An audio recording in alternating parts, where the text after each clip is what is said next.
Hello, जय हिंद, नमस्कार। कैसे हैं आप? आई होप सबका स्वागत है। चलिए स्टार्ट करते हैं आज का एक और latest video. Science class 10th विद्युत धारा का चुंबकीय प्रभाव। आज हम इस वीडियो में तो प्यारे बच्चों, आज हम इस वीडियो में इस वन शॉट में इस चैप्टर को पूरी तरह से समाप्त करने की कोशिश करेंगे। ठीक है ना? बाकी जो होगा फिर देखते हैं आगे। ठीक है, तो प्यारे बच्चों, चैप्टर का नाम है विद्युत धारा का चुंबकीय प्रभाव। चैप्टर नंबर 4 साइंस में क्लास 10th में फिजिक्स में मिल जाएगा आपको। ठीक है, तो समय को ज्यादा बर्बाद ना करते हुए चलिए शुरू करते हैं हमारा पहला टॉपिक। तो प्यारे बच्चों, इसमें हमारा जो पहला टॉपिक है उसका नाम है चुंबकीय क्षेत्र। पहले में समझना होगा कि चुंबकीय क्षेत्र यानी मैग्नेटिक फील्ड होता क्या है। मैग्नेटिक फील्ड, चुंबकीय क्षेत्र होता क्या है। अगर मैं इसे सरल और आसान भाषा में कहूं तो मैं ये कहूंगा कि किसी भी चुंबक यानी मैग्नेट के चारों तरफ का, चारों ओर का वह क्षेत्र जहां पर चुंबकीय प्रभाव का अनुभव हो उसे चुंबकीय क्षेत्र कहते हैं। क्या बच्चों? किसी चुंबक या मैग्नेट के चारों ओर का वह क्षेत्र जिस क्षेत्र में चुंबकीय प्रभाव उत्पन्न हो या चुंबकीय प्रभाव मुझे फील हो, अनुभव हो, उस क्षेत्र को क्या कहूंगा मैं? चुंबकीय क्षेत्र। आइए समझते हैं डिफाइन से। किसी चुंबक के चारों ओर का वह क्षेत्र, क्या? किसी चुंबक के चारों ओर का वह क्षेत्र जिसमें उस चुंबक के प्रभाव का अनुभव किया जाता है उसे चुंबकीय क्षेत्र कहते हैं। सिंपल सी बात। मान लीजिए आपकी चुंबक है, इसका नाम है NS। N माने नॉर्थ, S माने south. North pole, south pole, जिसे हिंदी में कहते हैं उत्तरी ध्रुव, दक्षिणी ध्रुव। तो बच्चों, इस चुंबक के चारों ओर का एक वह क्षेत्र जहां पर इस पूरे सराउंडिंग में चुंबकीय क्षेत्र का मतलब चुंबक के प्रभाव के होने का अनुभव हो उसे क्या कहेंगे हम? चुंबकीय क्षेत्र कहते हैं। आगे, यह एक सदिश राशि यानी वेक्टर क्वांटिटी है। क्या है बच्चों? वेक्टर यानी कि सदिश राशि है, यहां पे दिशा की जरूरत पड़ेगी। इसका मात्रा क्या होता है? टेस्ला। क्या होता है? टेस्ला या फिर वेबर प्रति मीटर स्क्वायर। क्या बच्चों? वेबर प्रति मीटर स्क्वायर। क्या है इसका मात्रा?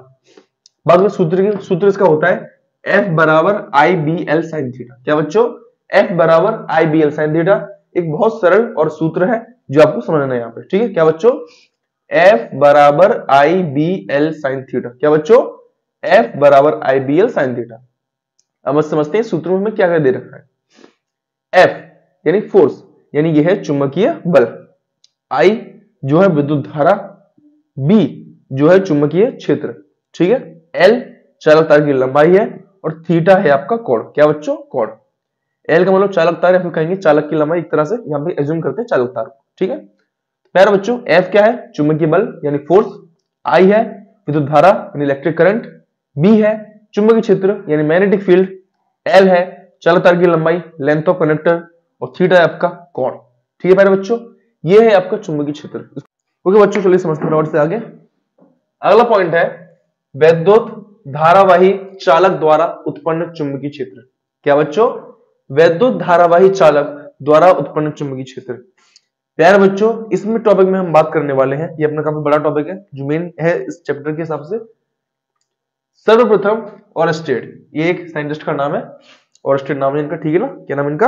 ऑरस्टेड। तो प्यारे बच्चों, इन साइंटिस्ट ने क्या किया था? सबसे पहले अपने बहुत से प्रयोग किए इन्होंने। एक्सपेरिमेंट करते हैं साइंटिस्ट बहुत सारे लैब में। ठीक है ना? तो बच्चों, इन्होंने अपने प्रयोग के आधार पर यह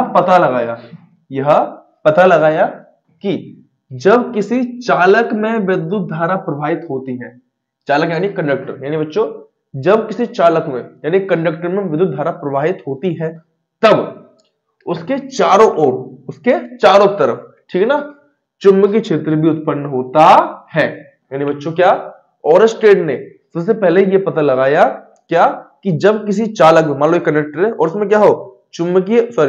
विद्युत धारा, इलेक्ट्रिक करंट फ्लो हो इसमें, तो क्या होगा? इसके चारों तरफ एक चुंबकीय प्रभाव भी उत्पन्न होता है, एक चुंबकीय क्षेत्र उत्पन्न होता है चालक के चारों तरफ। ये किसने बताया था? बताया ये किसने? ऑरस्टेड ने।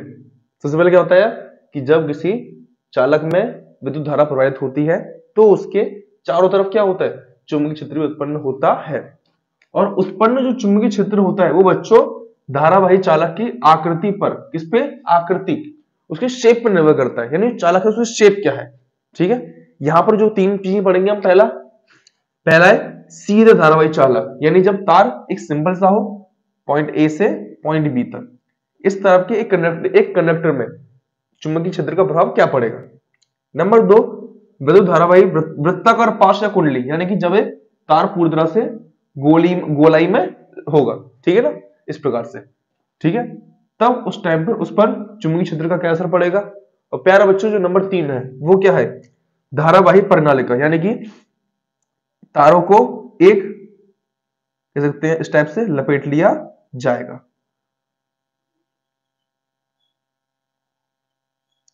ठीक है, यानी कि एक प्रणालिका लेंगे बेलनाकार की और उसके चारों तरफ क्या होगा, तारों को लपेट लिया जाएगा, ठीक है।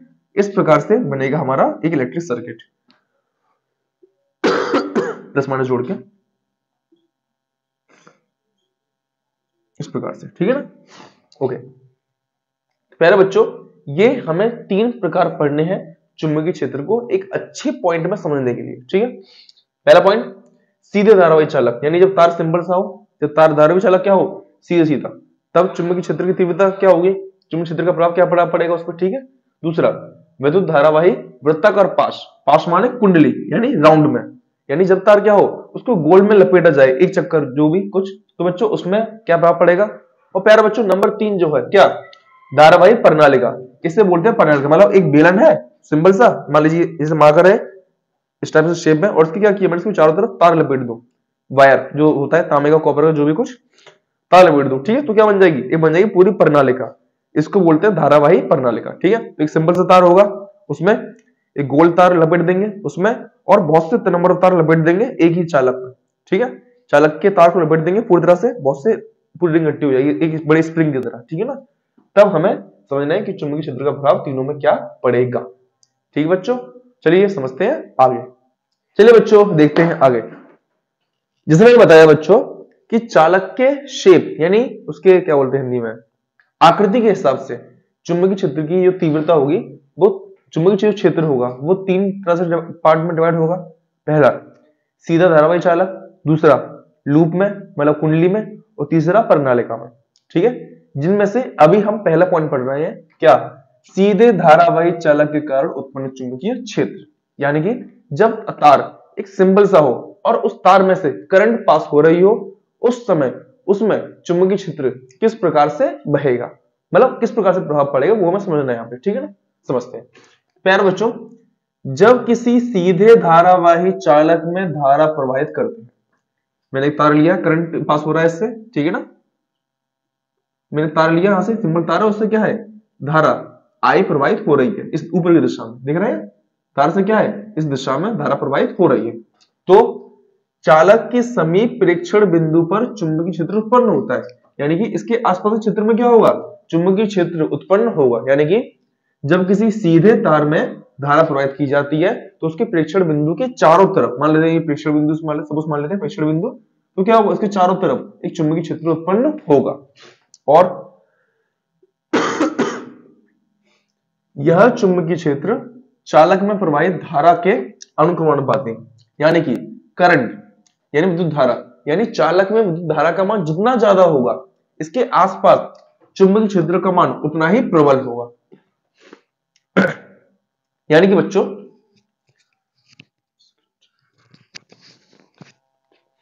यानी कि पहले बच्चों इस तार में धारा का मान जितना ज्यादा होगा, ठीक है ना, यानी बच्चों जितनी ज्यादा इलेक्ट्रिक करंट हम इस तार में देंगे, इसके चारों तरफ चुंबकीय क्षेत्र उतना ही प्रबल होगा, और ये क्या होगा, प्रेक्षण बिंदु की चालक से दूरी r के व्युत्क्रमानुपाती होगा।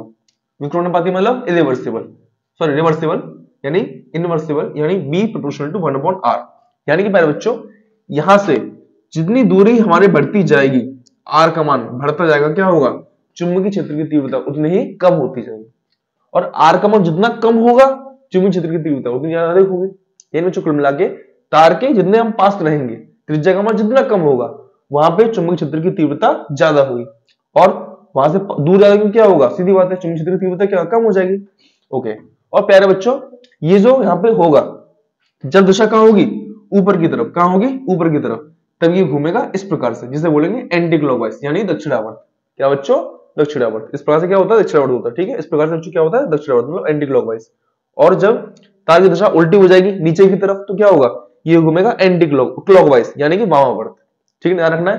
दिशा क्या हो, ऊपर की तरफ, तो ये किस दिशा में बह रहा है बच्चों, एंटी क्लॉकवाइज यानी दक्षिणावर्त। कौन सा है ये, क्लॉक एंटी क्लॉकवाइज यानी दक्षिणावर्त। मतलब घड़ी की सुई की घड़ी देखिए बच्चों, घड़ी की सुई घूमती है इस दिशा में और ये घूम रहा है इस दिशा में, तो क्या है, ये क्या है, एंटी क्लॉक, घड़ी की उल्टी दिशा यानी दक्षिणावर्त। ठीक है, और जब करंट का मान हो ऊपर से नीचे जब जाएगा तो क्या होगा, तब घूमेगा क्लॉकवाइज यानी घड़ी की दिशा में, इसे बोलते हैं वामावर्त। और प्यारे बच्चों, ये जो इसका जो नियम है वो मैक्सवेल के दाएं हाथ के अंगूठे, क्या बच्चों, मैक्सवेल के दाएं हाथ के अंगूठे के नियम का पालन करता है। तो प्यारे बच्चों समझते हैं कि मैक्सवेल के दाएं हाथ का अंगूठा का नियम होता क्या, ठीक है ना।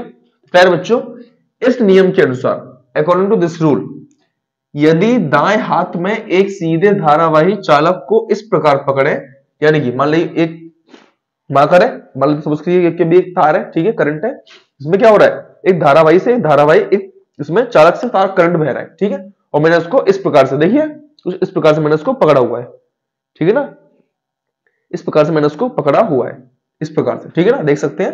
मैंने बात हो रही है किसकी, दाएं हाथ की, तो ये मेरा लेफ्ट हैंड है, लेफ्ट हैंड से नहीं राइट हैंड से, ये लेफ्ट हैंड, ये राइट हैंड, तो क्या मुझे राइट हैंड में इसको पकड़ना है इस प्रकार से, ठीक है ना, इस प्रकार से मैंने इसको पकड़ा हुआ है, ठीक है, इसको इस तरह पकड़ा हुआ है, ठीक है, देख सकते हैं, ये सेम शेप है यहाँ पे, ठीक है, पकड़ा हुआ है। प्यारे बच्चों, तो अंगुलियां तार पर लिपटी हो, उंगली क्या है बच्चों, जो तार पर लिपटी हुई है, और जो अंगूठा है वो क्या है, धारा की दिशा में हो, तो मान लेते हैं करंट क्या है, ऊपर से नीचे बह रहा है, उंगली तार पर लिपटी हुई है, और क्या है, अंगूठा क्या है, इस तार की दिशा में है, जिस तरफ करंट पास हो रहा है, नीचे की तरफ, ठीक है।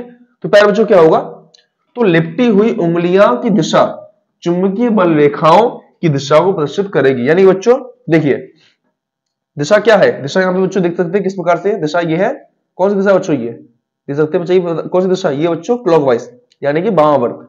कौन सी है, वामावर्त। देखिए जब ये नीचे है तो दिशा कैसी है, वामावर्त, ऊपर आ गया दिशा क्या होगी, दक्षिणावर्त, ठीक है। यानी कि जब मान कहां जाएगा, ऊपर से नीचे, तब मान क्या होगा, तो बच्चों ये दिशा होगी इसकी वामावर्त यानी कि क्लॉकवाइज। मतलब जब ये दिशा नीचे की तरफ जाएगी तब ये होगा क्लॉकवाइज, घड़ी दिशा में वामावर्त, यहां से घूम के इस प्रकार से वामावर्त, और जब ये जाएगा नीचे से ऊपर तो क्या होगी दिशा, दक्षिणावर्त, क्या होगी बच्चों, दक्षिणावर्त। बस इतनी सी बात समझनी है आपको यहाँ पे, क्या दिशा का ध्यान रखना है यहाँ पे अच्छे से, इंपॉर्टेंट से। अगर दिशा ऊपर की तरफ है तो दिशा है दक्षिणावर्त यानी एंटी क्लॉकवाइज, और अब दिशा है नीचे की तरफ तो इस चुंबकीय क्षेत्र की दिशा क्या होगी बच्चों, चुंबकीय क्षेत्र की बल रेखा की दिशा जो होगी वो होगी वामावर्त यानी कि क्लॉकवाइज, ठीक है बच्चों। तो इसमें हमें इतना समझना है। तो बच्चों, तो आज के लिए इतना ही, वैसे काफी टाइम हो चुका है और आज हमने काफी पॉइंट डिस्कस किए। पहले हमने पढ़ा चुंबकीय क्षेत्र क्या होता है, चुंबकीय बल रेखा क्या होती है, फिर हमने उनके गुण पढ़े, फिर हमने पढ़े कि किसी धारावाही विद्युत चालक में उत्पन्न चुंबकीय क्षेत्र किस प्रकार से काम करेगा, और इसमें हमने 3 पॉइंट पढ़ने, जिनमें से हम पहला जो हेडिंग है उसको कंप्लीट कर चुके हैं। अब हमारे जो इसमें 2 टॉपिक बचे हैं वो, और इसमें काफी बहुत से छोटे छोटे न्यूमेरिकल्स हमें समझने हैं, और कुछ छोटे छोटे टर्म्स हम समझेंगे अपने नेक्स्ट वीडियो में, ठीक है। तब तक के लिए हम आपसे विदा चाहते हैं। तो ठीक है बच्चों, मिलते हैं एक और ऐसे जबरदस्त लेक्चर के साथ, तब तक के लिए जय हिंद।